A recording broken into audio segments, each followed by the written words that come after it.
to you live from the sixth floor of the Hiawatha.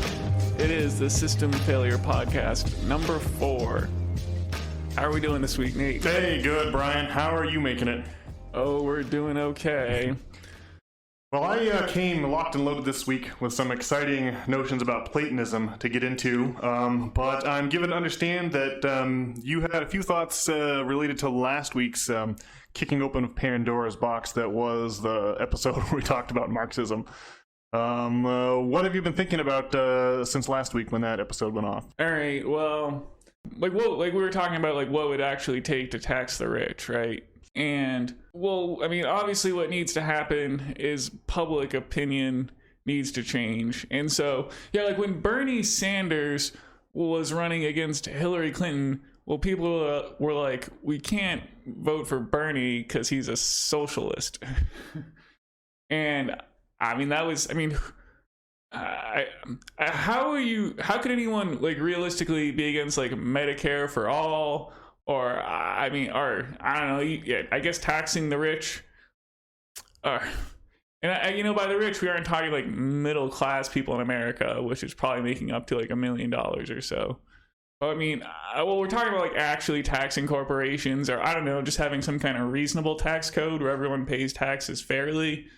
Well, we need to have reasonable taxation, and then the government needs to actually do something good with that money. Yeah, okay, so there's this notion of la petite bourgeoisie. That is to say, people who have, like, a lot of money but are rich. We're talking about taxing the people who have a certain relation to production. That is to say, they own the joints that make money.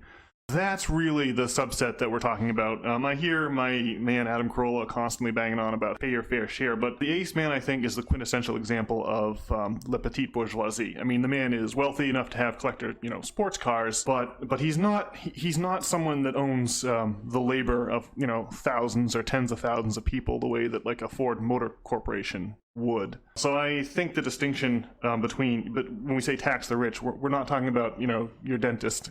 We're talking about people like who own Walmart, like the Walmart family, because their bank accounts are where money is pooling uselessly when it needs to be transplanted to a different part of the economy where it can actually be spent and used. That's really, I think, the fundamental issue. Now, you also made a point about Mr. Sanders, and it is true that we heard a lot about how you couldn't vote for Bernie because he was a socialist, but that was also the exact same moment. It was like the first time that young people finally said, we don't care about the socialism thing. I mean, we've got student loans, we've got housing prices that are out of control. God help you if you should need to use a hospital. Something like Medicare for All, which you mentioned, has the last poll I saw, a 78% approval rating among the general public. That's everyone, but Republican, Democrat, on whatever your thing is. 78% of us are in favor of Medicare for All. And yet it gets no traction at all in Washington, D.C., thanks to the first horse past the post game that we've all been suckered into playing now for several generations. Well, yeah, so people say that Medicare for All was too expensive is what they said during that election. Right. I mean, the canard I hear during every election cycle is that the health care insurance, racket gets 50 cents for every health care dollar spent in this country.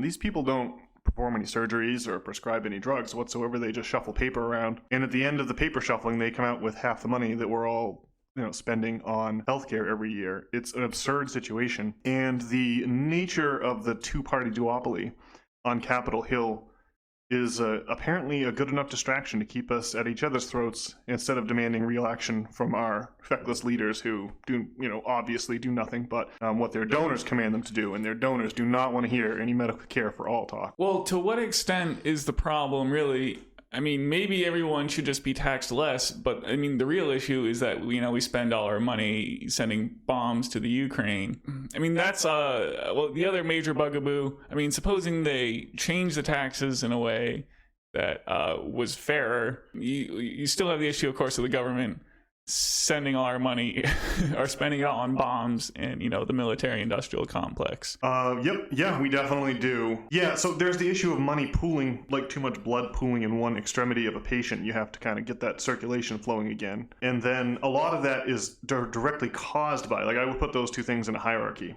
All of the wealth that when you say like, we're going to give money to Ukraine so that they can give it back to our arms dealers, Lockheed and Northrop Grumman, these Raytheon, these corporations. Like, that money, when you say the Iraq War cost $1 trillion, that money stayed here. It's like we the people paid that to defense contractors and government contractors of every description in the Iraq fiasco. So but I guess those are really two separate issues. I think that they could all be cleared up by greater democracy, a greater democratic control over the government.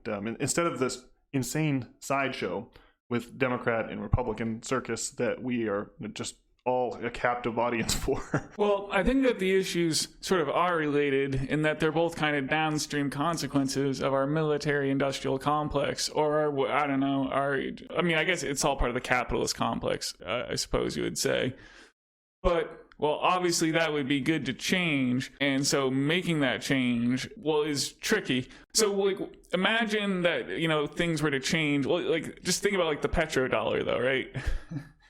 And so, I guess the idea of the petrodollar, you and I have talked about at length, and isn't especially controversial between us. But the idea of the petrodollar is that the United States, military commands that gasoline must be bought and sold in American dollars. And just over the course of history, America has gone to war with countries that have threatened to go off this dollar standard, like Libya and Iraq are examples. Syria. And so, gas is cheapest in the United States. And so if you don't really understand the petrodollar, just try to think about why gas is so much cheaper in the United States than everywhere else. So a socialist revolution would probably have to come hand in hand, like, with the end of the petrodollar, though, right? Well, I got two scenarios. The end of the petrodollar sure is a scary one. The notion here, as you mentioned, is that we get people to pay for their own military encirclement by forcing them to buy oil in U.S. dollars only. That means that all these countries are sending us, they're exporting their goods, their imports to us. And then when they send their international shipping containers full of sneakers here, they get a bunch of U.S. dollars in return. And we want to make sure that they're forced to use those U.S. dollars, that they're forced to come back and buy treasuries with those U.S. dollars is really their only option. And the petrodollar is another example of the same idea, where because people have to keep coming to the U.S. for dollars, either they have to export or they have to borrow it from the Federal Reserve, or both from our Federal Reserve, in order to buy the oil they need to run their various economies. It's a good stranglehold to have on the world economy. It creates a demand for your treasury bonds, no matter how wild you are with your spending, or at least it has thus far. But I think that even without the petrodollar, we're hurtling towards another kind of collapse. The issue is that the means of production of arms is privately owned, and they're looking to maximize their profits, and so they use pre-existing profits as political power to buy politicians, or to buy media outlets, or to plant ideas in the media to try to gin up public support for a war. And that's happened so often in history, you don't even really need to go into examples of it. But yellow journalism, they call it, the kind of journalism that tries to get people to agree to go to war, to try to foment that consensus among the public. Like we said, that issue is kind of downstream of the structure of ownership. If we ran things more democratically, there's no way we'd ever vote to spend all of our treasure and all of our blood in the sands of Iraq. That would be a ridiculous decision for us to make it at a democratic level. It kind of has to be foisted upon us. But the second kind of collapse I mentioned has to just do with the banks and the way that housing prices or banks are connected to the massive piles of debt that the bank creates by loaning us all our mortgages. It's just gotten to the point where, in my job, we are understaffed to the point where we can barely function. We've really reached the bottom of the barrel. If we lost one more person, we would just fail to perform our duty. We just don't we have so few people. Part of the issue is that our salaries it's a public institution, so our salaries are decided by the town council. And they just can't no one replies to the job postings, no matter how many they put out on Indeed.com, because the pay isn't going to cover the cost of rent here in the city of Portland, or even in the immediately surrounding area. And so I think that we've allowed the banks to tack on zeros to everyone's mortgage contract over the course of several generations now. And we are really at a tipping point where jobs aren't going to be able to afford to pay people the money they would need to pay their rent every month. So it just becomes, well, I can get evicted and go to work every day, or I can get evicted and stay home and smoke a bunch of pot and play video games. And the answer is a no-brainer.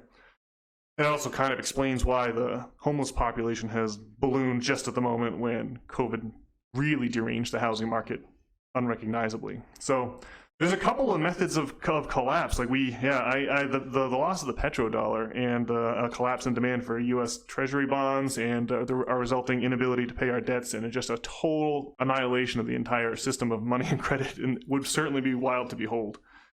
But if it just becomes to where a critical mass of people just to say, you know what, it's just not worth going to work. We don't have. I'm doing like 4 people's jobs at work. It's impossible to keep up with. It's stressful. It doesn't pay enough to pay the rent anyway. Why don't I just stop paying my rent and stop going to work and just kind of see what happens? It's like the tipping point of Malcolm Gladwell we mentioned 1 or 2 pods ago. I think when it gets to that point, it'll start to happen fast. What do you think? What could a possible collapse scenario look like specifically to you, Brian? See, I guess what I think, if the people try to throw off the yoke of their capitalist oppressors, I think that bad things will happen. And so, I mean, the effects of 9/11 on day-to-day American life and now the COVID, well, I guess you could get conspiratorial and say that the powers that be arranged these incidents to happen, or you could just say that the powers that be took advantage of situations that happen on their own, basically. But they'll always take advantage of every situation to further whatever happened during the COVID, we were all driven mad, successfully.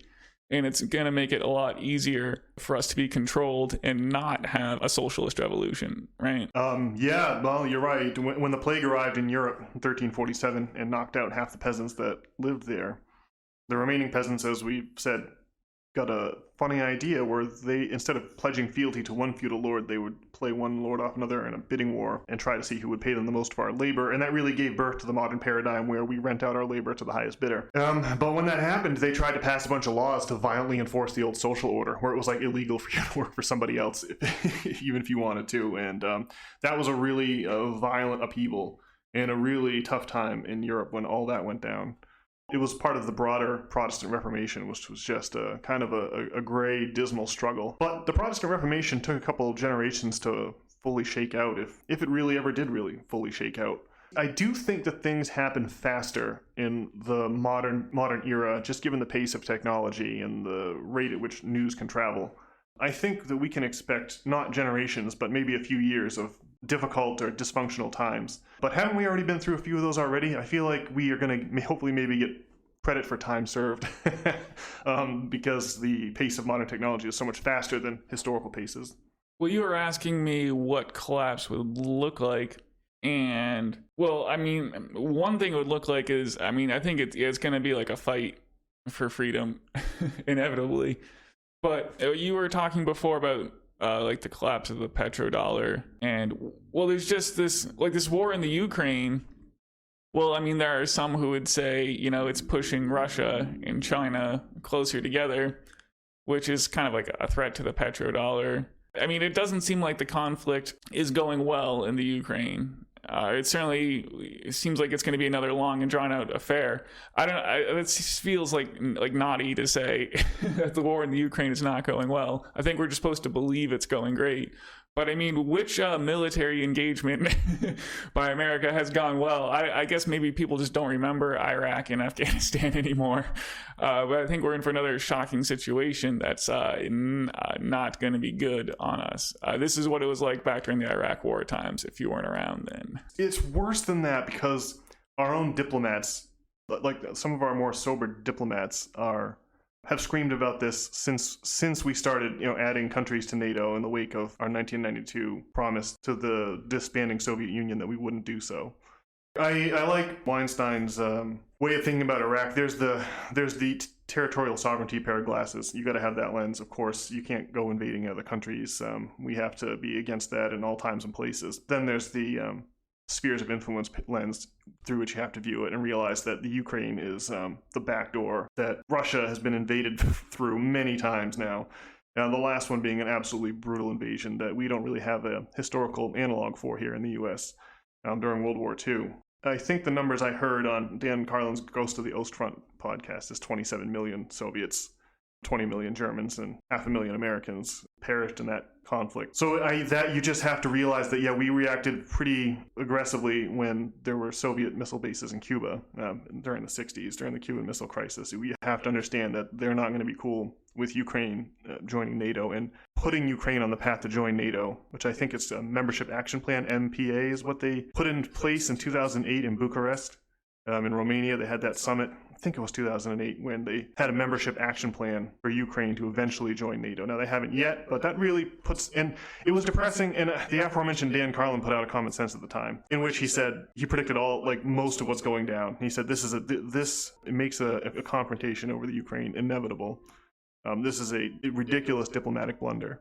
Yeah, so just one thing that's interesting about this war in the Ukraine compared to the war in Iraq days is that politically, George W. Bush, he basically had the political backing of the evangelical right, and, Republicans, it was a lot of, I guess, trailer park Americans or, pretty Republican people who don't live in the cities. He had the backing of the Republicans. And so I guess that those, just back then, everyone knew the war in Iraq was a crazy war for oil, and at least that's what me and my chums in high school talked about. It was just a shameful. Yeah, people forget the biggest protests in world history, I think, are still the 2003 protests against the U.S. invasion of Iraq. Yeah, and this time around, rather than the Republican base, they've really permeated the political left, normal, or normal to me, I guess, city folk. To them, I feel like suggesting that the war in the Ukraine is not going well. To those people get mad at you. Well, yeah, so you mentioned conspiracy earlier, and I think that when you want to talk about the titanic gears that turn slowly behind the facades of power, you have to realize that the real powers that be wear the institutions that we're familiar with like costumes or like masks. They'll don one and discard it. Good example, the Christian church. Christianity started out as the scrappy contender, up and coming in its weight class, ready to take on the grizzled veteran of the Roman Empire, and then only to age through the whole life cycle and itself become the corrupt grizzled veteran around the time of the Renaissance, to be taken on by the young contender, a nexus of banking and scientific authorities, and then eventually those same authorities become decayed and they follow the same life cycle. And so the evolution of the Democratic Party and the Republican Party, it's just like you say, in the 2000s, the Democrats seemed like the good guys. And in the 2020s, the Democrats seem like the bad guys. And it makes people like you and me who grew up identifying as Democrats mightily confused. But I think that's the good cop, bad cop routine. That's the sideshow that keeps us from ever talking about the fact that 78% of us are in favor of Medicare for all. What gives on Capitol Hill, people? Well, again, we were talking about how soon is change going to happen in the last podcast. And, there's just a lot of forces out there. There's the AI, technology. There's this crazy war in the Ukraine. There's the looming debt crisis. There's just a lot of factors that, I don't know, a lot of change is coming, and I don't know, you have to fight for truth. And, Yeah, I think it might be a decent contention to suggest that in times or periods of system failure, it gets harder to speak the truth. A good example might be hypernormalization of the late Soviet period when everyone knew the Soviet Union was no longer functional. But they didn't have an alternative, so they just kind of kept going to work. And they didn't know what else to do. It's harder to speak the truth when everyone has to sort of live a lie because they don't have an alternative to live up to. Another good example might be the late medieval period when you would get burned at the stake for suggesting that the Earth orbited the sun, not vice versa. The more dysfunctional society becomes, the harder it is to speak the truth, I think is a decent contention. Highly defensible. Yeah, it's pretty apparent. Probably the truth is, is that we are in a time of change for all the reasons we've talked about, and it's happening as we speak. And I think it's what all the things mean, all the crazy homeless people in the street, the madness that's the front page of Reddit, the way everyone's super, we're all quick to fight each other. I don't know, we're going over the dam, I think, is what's going on. Yeah, the roller coaster ratchets are getting farther and farther apart, click, click, click, click, click, click. That's exactly how it seems to me too. Well, I mean, I think we're over the top. I think we're in the actual plunge right now. You feel that rise in your stomach, like it's happening? Yeah, and so I think it's a challenging time. Well, I guess the more challenging it is to speak the truth, you can tell that's your indication. Yeah. Well, we'll have to hope to break the frozen logjam of conversation, I think, around Marxist or socialist or communistic even ideas. Again, not to adopt those notions wholesale and uncritically, but just to have an adult conversation or adult collision with them. Because I don't think we can move forward much further. The old employer-employee model was a great one coming out of after the plague ravaged Europe, and it's lasted all this time, but the reality is that when technology replaces workers, you're going to have a problem with that model of the economy. And we're starting to reach that critical mass of technology, well, I guess back in the 70s, and we still haven't reckoned with it. We're putting off reckoning with it. And each generation that we put off reckoning with it, it gets weirder and weirder. And as you say, harder to tell the truth and harder to tell what the truth is because everyone's too afraid to utter it. And yeah, so that's exactly where it seems like we are now. And I would imagine it would have been very similar sort of eerie feeling when the medieval society started breaking up or when the Soviet Union fell. It must have been starkly eerie, just like it is now. All right, well, I guess that's what I have to say about the last podcast. That puts a bow on the notion of Marxism. Yeah, okay, great. Well, let's switch isms then, and we'll just talk a little bit about Platonism now. Again, this is related to system failure because we're noticing the waves of civilization coming and going. You know, civilization achieves a great peak, then it collapses into a trough, only to rise to a higher peak, collapse back into a trough, and to rise to a higher peak. And we're suggesting here that our wave is cresting or breaking, and that's the moment in history we're living in. So to flesh out some historical context and to notice some interesting historical patterns, the contention here is that in each age, whenever things start to break down, whenever the titanic gears that run society begin seizing up and stop functioning, there's this funny idea that always starts to bubble up from the very corners of society. It starts seeping in from somewhere unexpected. You could never predict where. And that something is Platonism.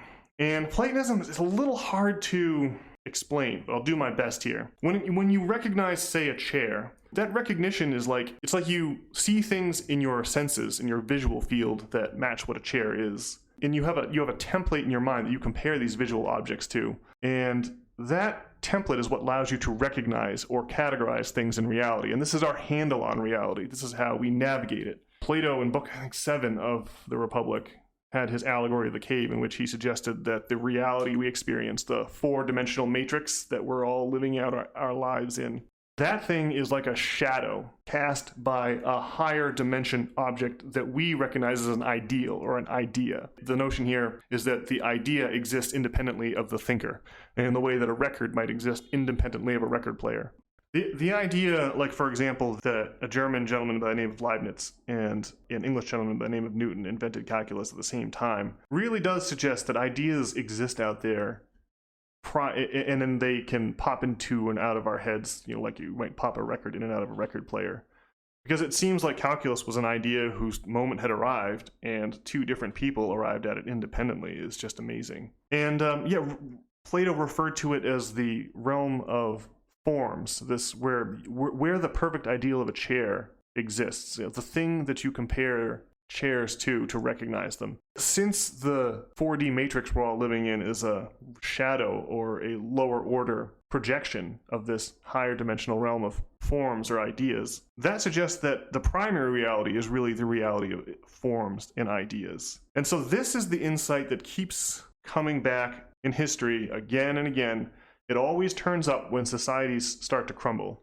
And my 3 touchstones I always like to go to, of course, are classical Rome as it collapsed, medieval society as it collapsed, and what's happening today. Now, Platonism is related to Christianity. If you type into ChatGPT, what are the ways in which Christianity is derivative of Platonism, it'll give you a 7-point essay. But this whole notion of the realm of forms really gives you an insight into a single example. The idea of a realm of perfection that is outside of space and time as we understand it is an idea that the Christians obviously took into their own constellation of ideas as the kingdom of heaven, or the kingdom of God, or whatever word you would use to describe it. And the connection between Platonism and Christianity was so strong that in the 2nd and 3rd centuries in Alexandria, which is where the Pharos Lighthouse once stood, watching over the Mediterranean, it's right there on the edge of the sea on the Nile Delta, Alexandria, that has the name of Alexander. The Christians living there, the Gnostic Christians, also went by another name in the 2nd and 3rd centuries, and they called themselves Neoplatonists, because they recognized this old idea of Platonism, and they recognized it within Christianity, and they took it very seriously. The Neoplatonists wouldn't argue that Jesus was the only Son of God, and that only through his church can you achieve salvation. They were affirming the divine in everyone. Their message was a little bit different than that Jesus considered himself an example of the Son of God versus the only Son of God. Like, if Jesus is here to tell you that you are also the Son of God, that's a really different message than you must try to live up to me, Jesus, the perfect example, but you can never do that because I'm the boss's son, and so you're just going to live a life of guilt and shame for which you have to pay the church monetarily to expiate. That was really the regime that the government of the Roman Empire, the oligarchy, you got to think mafia when we're talking oligarchy. These are, after all, Italians. The ruling families of Rome, they wanted a church that was going to help them stay in power and help keep the wealthy with their stranglehold on power. And so they decided, when Christianity became the state religion of the Roman Empire, that the Neoplatonists of Alexandria, the Gnostics, were to be excommunicated as heretics.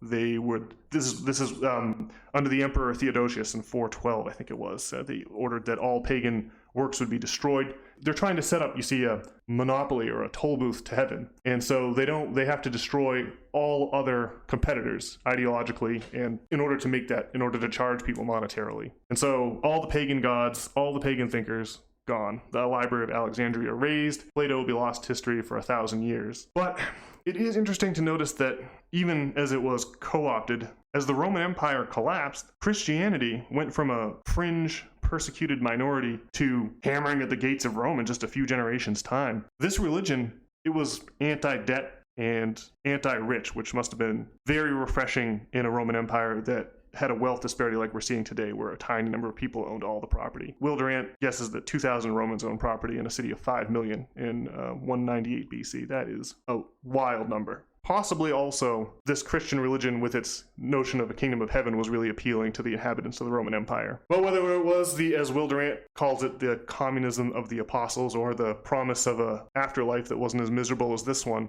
Christianity took over Rome in record time. And that's the key property of these Platonistic ideas. Not only do they bubble up in the corners of society when they stop functioning, but they spread rapidly and have a huge impact in a short amount of time. Well, as we said earlier, the church kind of graduated from being the scrappy young contender to the aged, grizzled veteran. And by the summer of 1347, when the plague arrived, things had really taken a turn for the worse. There were popes and anti-popes mutually excommunicating one another. Sexual malpractice and conspicuous consumption of wealth became legendary at the Vatican. And people became disgusted enough with the church when the plague came round, and the church was powerless to prevent.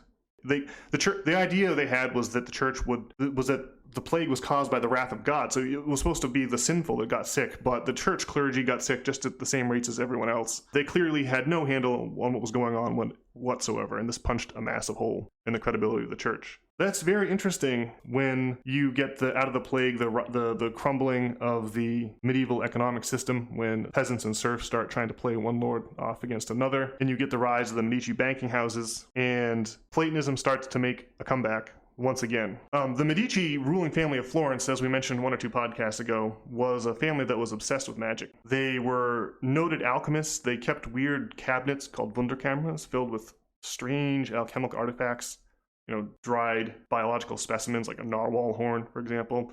They crushed up gems into powders and ingested these powders thinking it would give them magical properties. But the Medicis also became obsessed with going back into the past, defying the church, and digging up the old Greek and Roman works as a way of coping with the fact that their system was collapsing. They didn't know what else to do, And they use the same logic that you might use when you've lost your car keys. You might go back to the last place you remember having them. And the last time the Italians remembered being great was when they were the Roman Empire. You could look around then as now and see the spectacular ruins of ancient Rome all around you. Imagine seeing those aqueducts, but knowing that you had no ability to rebuild them.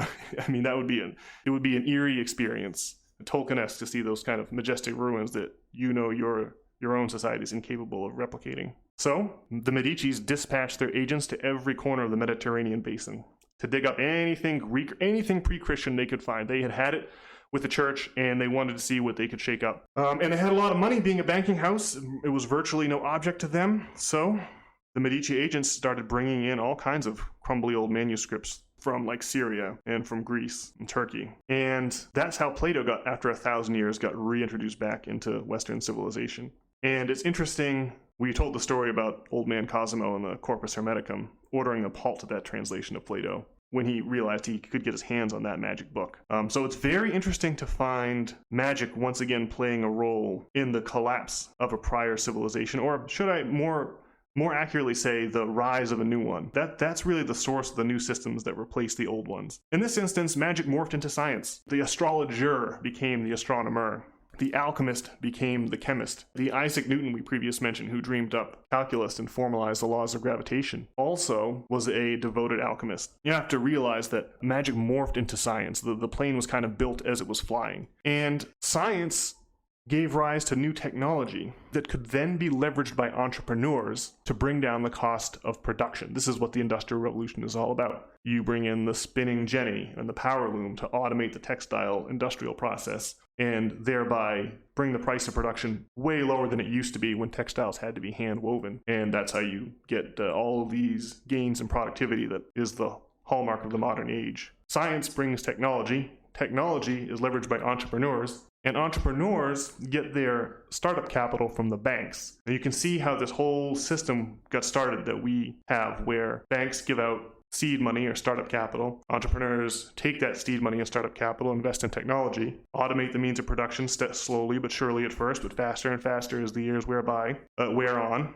And you end up at an inflection point like we end up in the 1970s. But it's interesting that magic was the catalyst as it morphed into science that drove all of this growth. Magic, as we've said in the past, the magical worldview is really that reality is like a lucid dream that you experience when you're sleeping. When you're aware that you're dreaming, you're able to kind of manipulate the dream. And that is the view of reality that magic normally has. The Corpus Hermeticum, as previously mentioned, refers to humankind as the brother of God and suggests that you should compare yourself to God, which was a terrible blasphemy according to the church. But notice that once again, in the late medieval period, in the early modern period, we have Platonism rearing its ugly head. Well, rearing its head and being the catalyst for change that eventually brings about the new era, the new way of organizing things that carries forward into the future until, like we said, that way of organization eventually lives long enough to see itself become the villain. So then the question is, how is Platonism manifesting it today? Because once again, we have a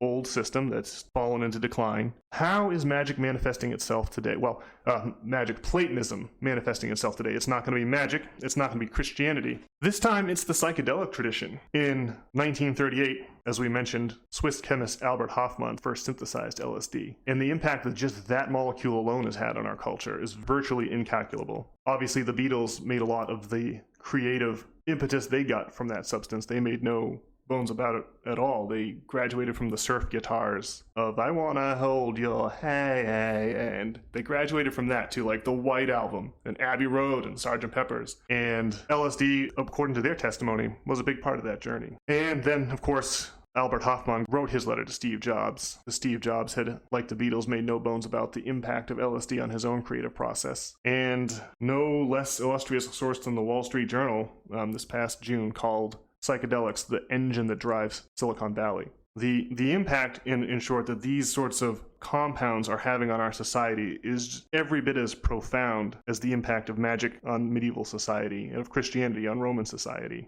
What does psychedelics have to do with Platonism? Imagine like a mill pond on a very calm day where you can see your reflection perfectly. The trap people fall into looking into that mill pond is that they mistake the reflection for themselves. The reflection in the pond is analogous to your ego. You end up identifying with that reflection and worrying about what's going to happen to the reflection and, what's it going to be like when that reflection reaches the end of its life. And psychedelics are like dropping a rock into that mill pond. It perturbs the reflection, in other words, so much that you see the illusion instantly for what it is. That opening of the brain, I think, has something to do with the creativity unleashed by these psychedelic substances.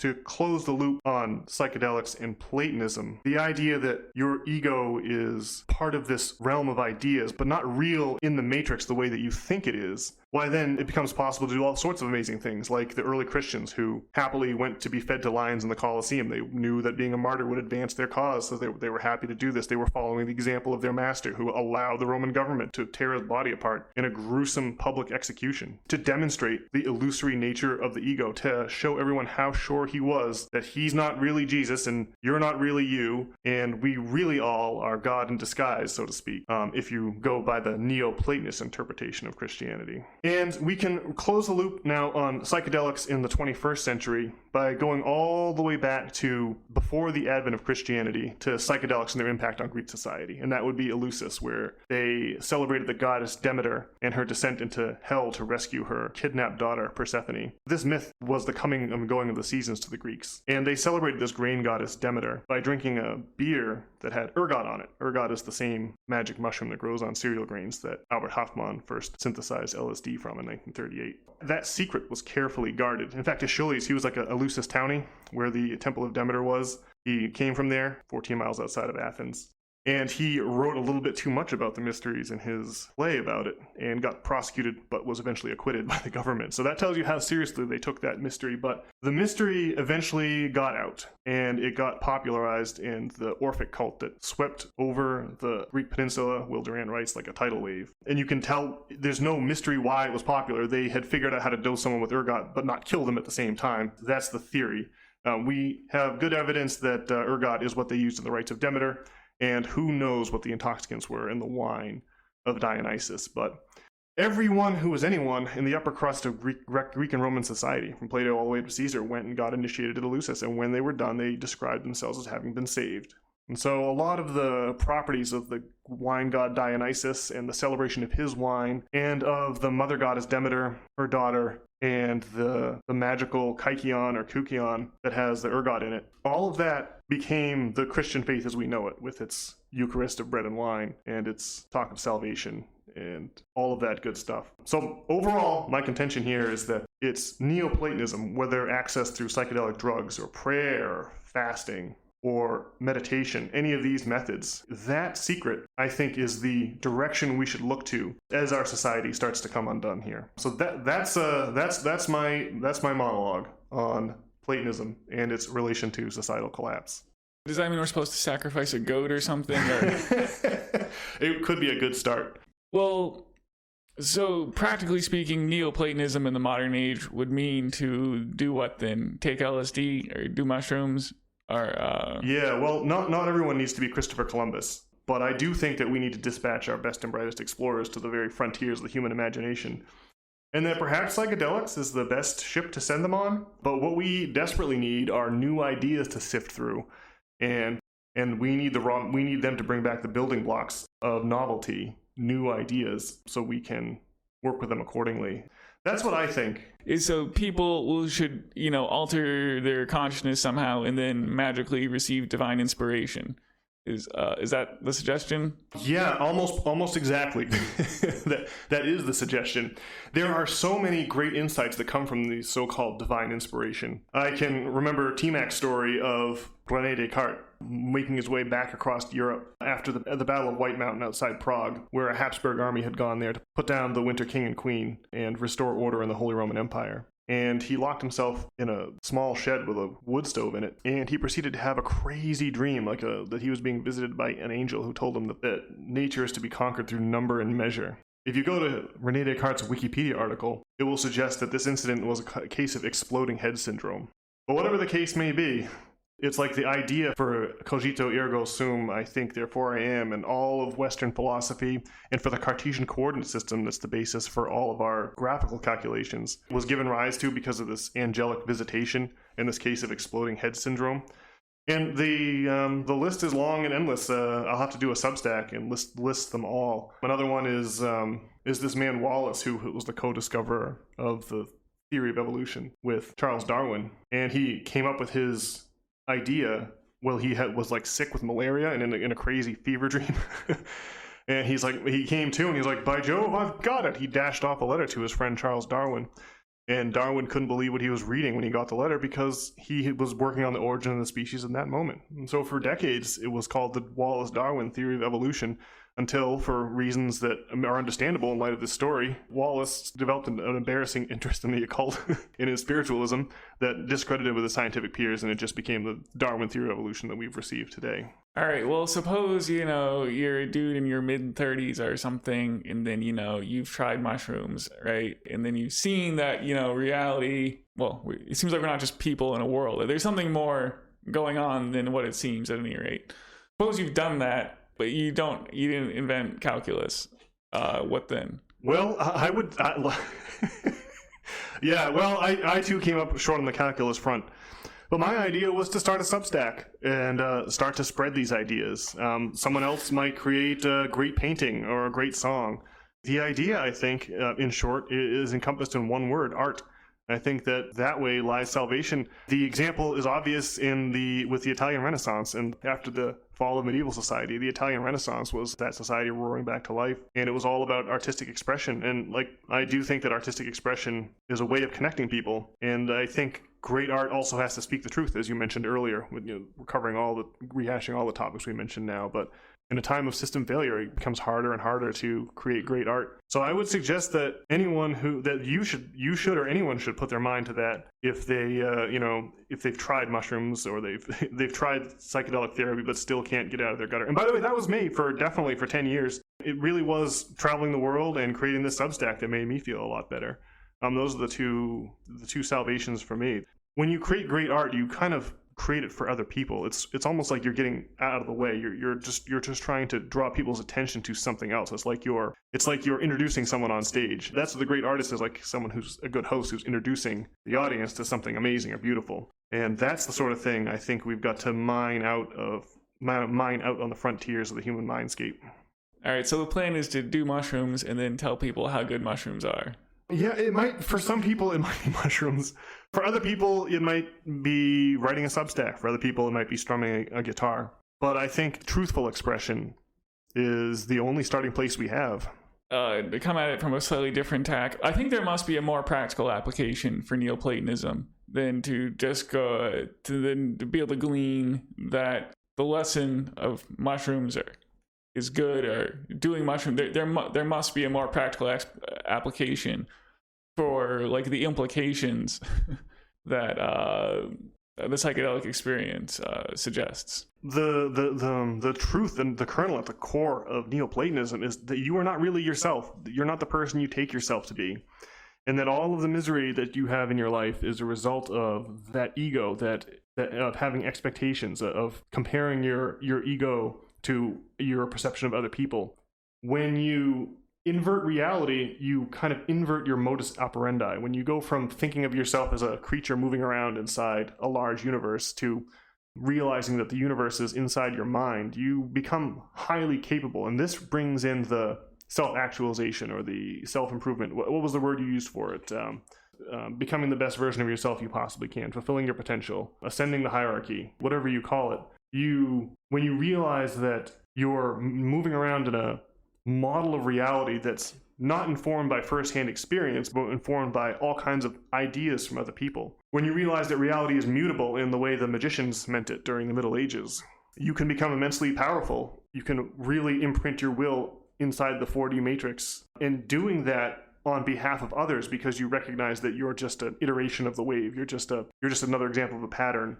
losing your sense of self and living for the purpose of helping other people is the only way I think we can really be happy. Otherwise, we're just chasing a goal. We can, like the donkey chasing the carrot, you can only reach it when you self-actualize and then leverage that capability on behalf of others. Okay, well, I feel like a practical application of Neoplatonism would be that like watching pornography is like a ritual to Satan, right? Well, I can't remember how many people the study that Dr. Roland Griffiths did down at NYU, how many people were involved in that study. I think it was 5 long-term smokers. They'd been at it for decades and they just couldn't put those cigarettes down. And then I think the study was done in 2003. They took 1 dose of mushrooms with Dr. Roland Griffiths in a lab environment at NYU. And then 4 of those 5 people put the cigarettes down and never touched them again. They would check in with these people years later, keep track of them. Did you ever pick the cigarettes back up? Nope, the 1 dose of mushrooms did it. I think if you had a raging pornography addiction, that mushrooms might be just the thing to help you gain the perspective you need to move ahead, to move away from the habit. There's nothing more disturbing than seeing someone who's addicted. Like, it's all fun and games with the beers when you're like 21, but then there's people that can't put it down. And even though they're suffering negative consequences in their life, that's a really scary and uncomfortable and unsettling thing to see as another person. And so having your normal subject-object way of perceiving the universe break down and seeing yourself just abusing yourself at all hours of the day, I think would have a similar effect. And so I guess I'm agreeing with you by restating what you've said in a very long and circuitous way. I remember when we used to sit in our religious observances as kids, everyone would be trying to sense the Holy Spirit. Everyone would have their eyes closed and be really quiet. But the experiences I've had on psychedelics are much more like you're on a runaway locomotive and you go to pull the brake and it snaps off in your hand. You're like, oh my God, how do we slow down? Being a sensitive seeker no longer makes any sense at all. You're trying to figure out how to turn the fire hose off at that point. And that really gets to the heart of why I think that the drugs might be useful. Not only have they already had a huge impact vis-a-vis Silicon Valley and music, but they are also much quicker than a lifetime devoted to yoga meditation. And I think time may in fact be of the essence here, especially as history speeds up on us. So that's the only reason I suggest that as a likely avenue. But you're right, it's the Platonist insight that we are just projections from a higher dimension that I think has the power to move our boulder forward. Well, I mean, I think it definitely gives you some insight into like what the rules of the game are, and figuring out like what to do in light of those rules. It seems like we're still in a really in our infancy, right? I mean, we're sort of just getting to a point in human history where we have like more than enough resources. We're gonna have the AI technology. Yeah, we're just definitely in our infancy. So yeah, I mean, it's only a matter of time until I don't know, our bodies transform. It will become like the aliens because we'll no longer have need for sexual reproduction and whatnot, or muscles, or But yeah, I agree. Now that we've arrived at this lofty plateau, we have to wipe our brow, rest for a second, and kind of figure out, okay, now that we're here, where we have the ability to create massive amounts of goods and services and distribute them with very little need for human labor, how are we going to organize ourselves? What's sensible? And part of that's going to be admitting that our current authorities have no idea what they're doing. They're just trying to keep the old system where they have privileged positions alive as long as they possibly can.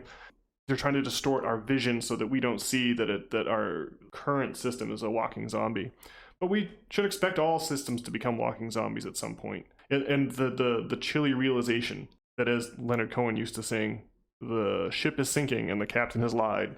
It's a cold shower to have to take. What do you think? Can we put a positive, system failure spin on all this gloomy talk of system collapse? What do you think? Have you got any good ideas? To some extent, the lesson of Neoplatonism would be that what you need to do is try to manifest a positive reality, right? Yeah, okay. And so I like that. That's good. Yeah, manifest a positive reality. And so you're going to have to not do stupid stuff. And so probably eating like a box of jelly donuts is not going to manifest a positive reality. And I guess you should really think about what you're doing and whether or not this is going to manifest a positive reality. And maybe if your reality is not as positive, maybe you just think about what you're doing more. I don't know. Maybe it will help. We'll try it and report back next week. All right. Yeah. So I definitely think that trying to make headway, you don't have to have a perfect week, right? The goal is to make headway and be better than you were last week, right? Better, stronger, faster. Yeah, pretty much. All right, well, I think that we can go ahead and sign off and dedicate this week's pod to the notion of having may this week be better than last week was, in terms of discipline and doing the things that we all know we should be doing. All right, sounds good. All righty, Brian. Looking forward to next week. We'll see you then. Yeah, see you.